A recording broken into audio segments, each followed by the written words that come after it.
ఈరోజు గణతంత్ర దినోత్సవ శుభాకాంక్షలు తెలియజేస్తాం. మరి భవ్యమైనటువంటి దివ్యమైనటువంటి రామ మందిర నిర్మాణం బాలరాముని ప్రాణ ప్రతిష్ఠ చేసుకున్న తర్వాత 5 శతాబ్దాల పోరాటం తెరదించి మరి ఈ సంస్కృతి పరంపరకు మర్యాద పురుషోత్తముడు శ్రీరామచంద్రుడి బాల స్వరూపానికి ప్రాణ ప్రతిష్ఠ చేసుకున్న తర్వాత వచ్చినటువంటి మొదటి గణతంత్ర దినోత్సవం. మరి ఈ 10 సంవత్సరాల కాలంలో ఈ దేశానికి సవాలుగా ఉన్నటువంటి 370 ఆర్టికల్ను రద్దు చేసుకొని మరొక వైపు మన పరంపరకు ప్రతీక అయినటువంటి మన సంస్కృతికి ప్రతీక అయినటువంటి మర్యాద పురుషోత్తముడి విగ్రహానికి ప్రాణ ప్రతిష్ఠ చేసుకొని మరి ఈ సంవత్సరంలో ఈ నూతన సంవత్సరంలో మరి కామన్ సివిల్ కోడ్ దేశ ప్రజలందరికీ కూడా ఒకే దేశం ఒకే ప్రజ ఒకే చట్టం ఈ దిశగా కదులుదామని ఇప్పటికే కొన్ని రాష్ట్రాల్లో ఇది నడుస్తున్నది. ఇది దేశవ్యాప్తం కావాలని ఆ దిశలో మరి ఈ దేశం మరొక ముందడుగు వేయాలని చెప్పి ఆకాంక్షిస్తూ మరొకసారి శుభాకాంక్షలు తెలియజేస్తాం. 75వ గణతంత్ర దినోత్సవ శుభ సందర్భంగా ఈరోజు పార్టీ కార్యాలయంలో జాతీయ జెండాని ఆవిష్కరించిన అధ్యక్షులు దినేష్ గారికి, ఉపాధ్యక్షులు పెద్దలు ఈటల లక్ష్మణ్ గారికి మరియు జిల్లా పదాధికారులకు, కార్పొరేటర్ సోదరమణులకు, నాయకులకు, కార్యకర్తలందరికీ మరియు ఇందూరు నగర జిల్లా ప్రజలందరూ కూడా శుభాకాంక్షలు, శుభాభినందనలు.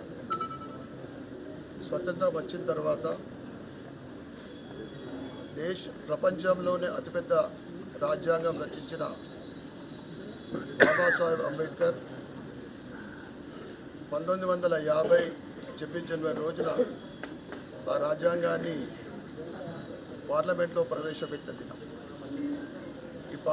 ఈ రాజ్యాంగం నవంబర్లో పూర్తి చేసుకున్నా కానీ అంతకుముందు స్వతంత్రం కోసం పోరాడిన మహాయోధులు ఈ 26 జనవరి రోజున వారు స్వతంత్రం రావాలని వాళ్ళందరూ కూడా కలిసికట్టుగా జెండావందనం చేశారు. ఆ రోజు కనుక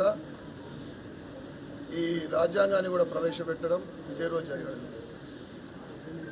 ఈ రాజ్యాంగంలో 18 సంవత్సరాల నిండా ప్రతి యువకుడికి కులము, మతము, లింగభేదం లేకుండా ఓటు హక్కు కల్పించిన ఆ మహానుభావుడు. అదేవిధంగా ఈరోజు ప్రధానమంత్రి నరేంద్ర మోడీ గారి ఆధ్వర్యంలో ఆ రాజ్యాంగానికి అనుగుణంగా ప్రజలందరికీ కూడా సరి సమానంగా అన్ని వర్గాల ప్రజలకు న్యాయం చేసే విధంగా ప్రభుత్వ పరిపాలన జరుగుతూ ఉంది. అనేక సంక్షేమ పథకాలు, 370 ఆర్టికల్ రద్దు కానీ, రక్షణ రంగ పటిష్టత కానీ, ఆర్థిక అభివృద్ధి కానీ, అన్ని ఇన్ఫ్రాస్ట్రక్చర్లు ఇవాళ 60 సంవత్సరాలు ఏ విధంగా ఉందో దానికి రెండింతలు గత 10 సంవత్సరాలు దేశం అభివృద్ధి పథంలో ముందుకెళ్తూ ఉంది.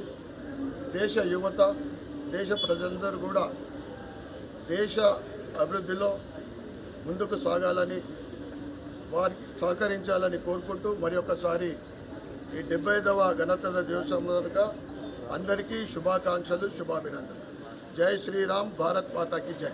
అని చెప్పి ప్రతి ఒక్కరూ గర్వంగా జాతీయ పండుగలుగా చేసుకుంటున్న ఈ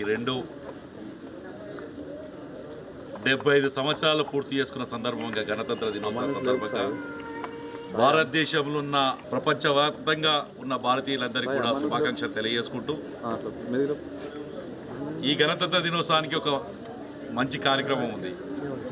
రాముడు కూడా మరొక్కసారి మన ప్రాంతంలో ఆయన ప్రాణప్రతిష్ఠ బలరాముడిగా ఉండి చేస్తున్న సందర్భంలో భారతీయులందరికీ కూడా ఈ శుభ సందర్భంలో ఈ గణతంత్ర దినోత్సవం నుంచి రామరాజ్యం మొదలవుతుందని మరొక్కసారి గుర్తు చేసుకుంటూ ఒకటే ప్రజలందరికీ విజ్ఞప్తి చేసేది, ఈ దేశం కోసం ఎంతోమంది ప్రాణత్యాగాలు చేసిన తర్వాతనే దేశం ఏర్పడ్డది.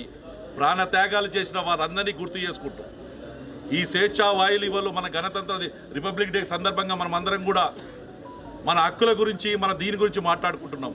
కానీ మన దేశం గురించి ఎంతోమంది పోరాడిన ఆ యోధులను గుర్తు చేసుకుంటూ వారు ఏ ఆశయం కోసమైతే ఈ దేశం కోసం ప్రాణాలు అర్పించారో ఆ ఆశయం కోసం ప్రతి ఒక్కరు మన ఇంట్లో ఉన్న పిల్లలతో పాటు అందరం కూడా నేర్పించాల్సిన దేశభక్తి గురించి నేర్పించాల్సిన అవసరం ఉంది. దేశం పటిష్టం ఉంటే, దేశం పటిష్టమైన నాయకత్వంలో ఉంటేనే మనం ఈ స్వేచ్ఛ వాయువు పెంచుకోగలుగుతామని తెలియజేసుకుంటూ మరొకసారి 75 సంవత్సరాల ఈ గణతంత్ర దినోత్సవ సందర్భంగా ఇందూరు పట్టణ ప్రజలకు, ఇందూరు జిల్లా ప్రజలకు, తెలంగాణ ప్రజలకు, భారతదేశం అందరికి కూడా మరొకసారి శుభాకాంక్షలు తెలియజేస్తున్నాం. భారత్ మాతాకి జై, భారత్ మాతాకి.